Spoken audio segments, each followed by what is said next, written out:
I'm gonna take my tourniquet. Anyone ever played with these before? Yeah. Okay, it's a strap with a stick on it. That's all it is.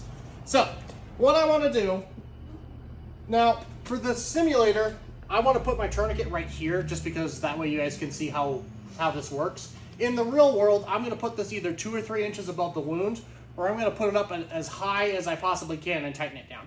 So, I want to pull the strap towards me because we are stronger when we're pulling versus when we're pushing. Think about if you're like using a tie-down strap on your trailer or whatever. It's easier to get that tighter if you're doing this.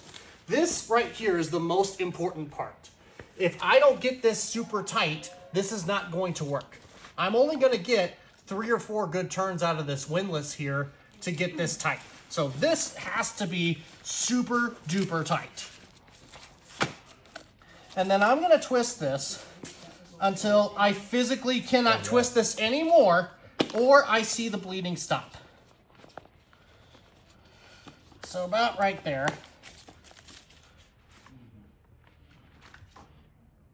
There you go. Now, if I put this on, I've gotten this as tight as I possibly can get it, and it's still bleeding, what do I do? You have to. So I don't want to tighten this anymore. I physically cannot tighten it anymore. What's that? Pull. What do you mean pull? Pull your strap again. It's tight.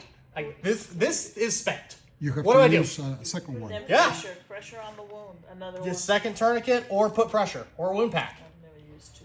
So some, especially on the legs, don't be surprised if you got to use 2 because that's just a lot of tissue on people's thighs. So don't be. So if I were to use 2, I would take this one and put it above my first tourniquet. So, or I would just wound pack at that point. Questions on tourniquets?